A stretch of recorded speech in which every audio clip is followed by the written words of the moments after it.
Once you have completed all 20 of your squares, or however many you'd like to do, if you wanted to do a different multiple, either making the blanket smaller or larger, that is totally up to you and perfectly fine. But I'm going to show you now how I'm going to join the squares. But before I do that, let me give you a picture. I'll put it right here in the video of how you can lay these out. Of course, you can do them in any which way you would like, but I'm going to show you how I'm going to do mine. Okay, now what I'm going to do is I'm going to make sure that the front side is facing to both of my squares, and with the front sides facing out, I'm going to put the two backs together like this, and I'm going to show you how I'm going to join these squares. I'm going to be using a size H or 8 crochet hook. It's a little bit smaller than what we've been using, but this is going to be good for joining.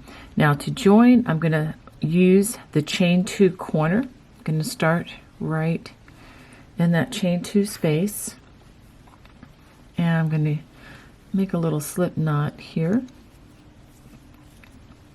and then pull this through and join at the corner. Now as we go across and join, we are going to work through both loops of both stitches. This is a little bit of a tricky stitch, but once you practice it, I think you can get it. If you wanted to just use a simple slip stitch instead, if that's easier for you, you're welcome to do it. But this knurl stitch or reverse single crochet is going to give us a nice added texture. Okay, now it is a single crochet worked backwards, and this is how we do this. We're going to put our hook in the front 2 stitches of this panel and of the second panel, pull up a loop, yarn over, and pull through 2. So it's really not that difficult. It's just a little different. Go through 2 loops and then 2 loops of the next stitch, pull up a loop, yarn over, pull through 2. It's best if you don't try to control how the strands fall. I think if you just try to crochet as normal and just go ahead and work that all the way across, and I will show you what to do when you come to that corner. Once you get to the chain 2 corner, we're going to work a reverse slip stitch. We put our hook into both of the chain 2 spaces, pull the yarn through, and then pull the yarn through again, and give it a little bit of a tug so there's not a big loop there, and give it a chain. And we're going to cut the yarn here. Go ahead and pull that on through. And so let me show you the join. The join is really nice. It's going to add a nice layer of texture here, and it's 3D.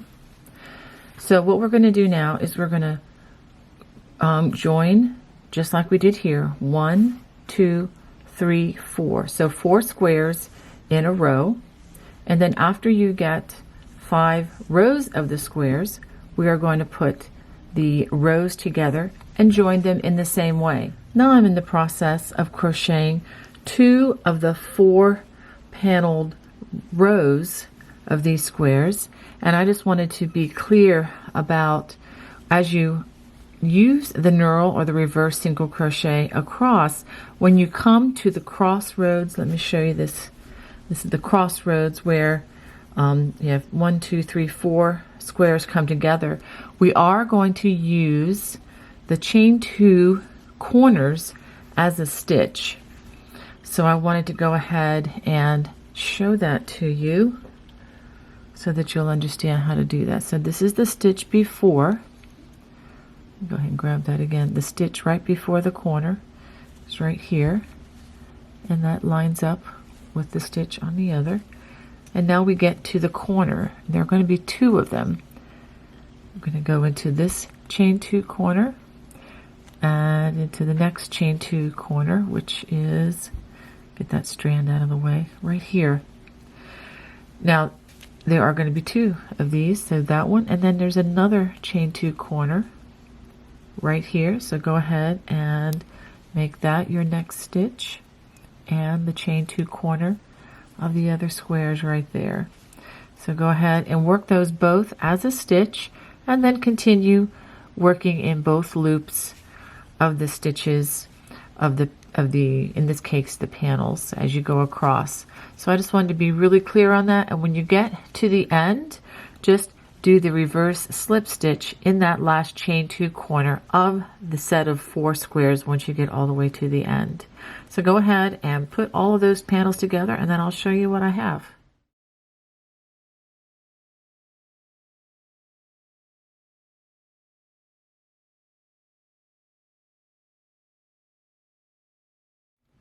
Now that I've completed crocheting all the squares together, I'll go ahead and we're going to start the perimeter rounds all the way around the outside of this beautiful blanket.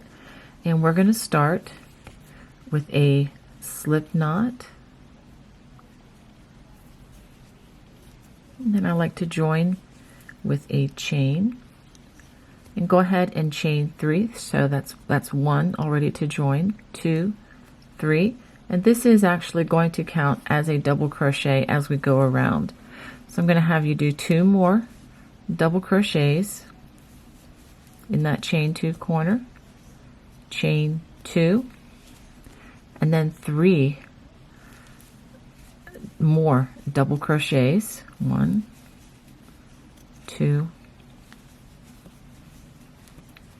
3. And now working in each stitch across, I want you to work a double crochet in each stitch. And by the way, we are using the size H crochet hook for this. This is the size H or 8. And I'll put the millimeter size right down along the bottom there so that you'll know to have the correct millimeter size. Okay, so go ahead and work these double crochets all the way to the next corner. For the sake of clarity, as we get to the join, I wanted to show you how to work through this. So work a double crochet in that chain 2 corner. We're going to skip the join and then work another double crochet in the corner right next to it, just like that. And then just continue on all the way until you get to your corner. And then once we get to the absolute corner of the afghan, there are going to be 3 like this. We're going to work 3 double crochets, chain 2, 3 double crochets in the chain 2 corner, and then just continue 1 double crochet in each stitch or corner as you go across. After working the double crochets all the way around, we're going to slip stitch in the next stitch, and then we're going to slip stitch in the stitch after that, and slip stitch to that chain 2 corner, chain 2. Now we're going to work 2 half double crochets in that chain 2 corner, chain 2, and then work 2 more half double crochets. Now starting in the very first stitch, we're going to work a front post double crochet, and then a back post double crochet.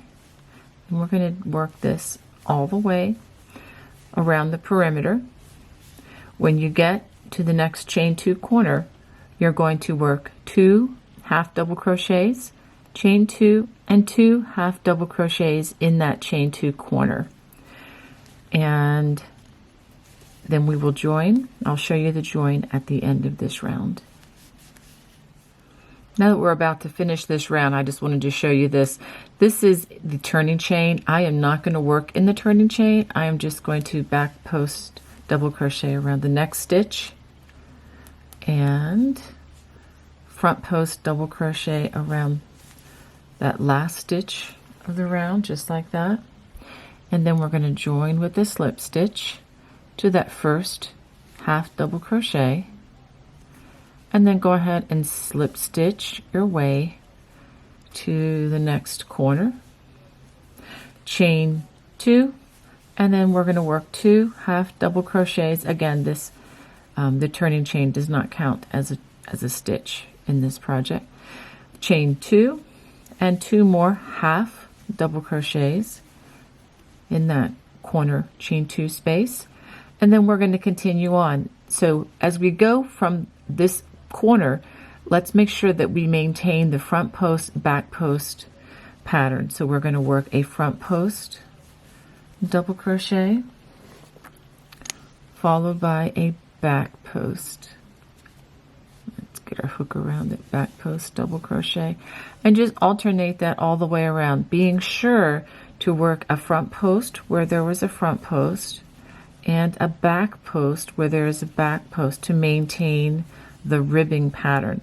So this is actually row 3. Go ahead and work that row 3 and row 4 the same as this. So I'm going to go ahead and work 2 more rounds working the front post double crochet and the back post double crochet. At the end of that last round, we're going to join with a slip stitch to the first stitch of the round and go ahead and give it a chain and a tug, and go ahead and cut a generous strand so that we can hide that. Okay, so now that we've completed our project, we do have one important thing to do, and that is to hide all of these loose strands. So go ahead and get your yarn needle out, and we are just simply going to thread that, and make sure that when you hide these that you're going to be hiding them on the back side of your work. Okay, so I simply go down into the stitches below, and it's really easy to run them underneath all of these stitches just like this. And you can do this as much as you like, but I think that that's going to be plenty to hide that particular stitch.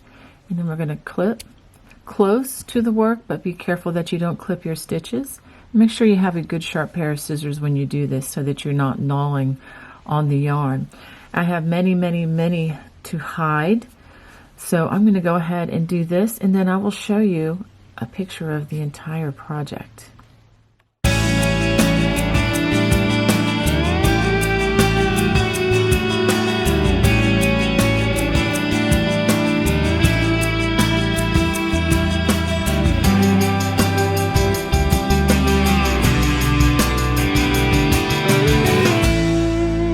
Well, I hope you enjoyed crocheting the Carolina Sun throw.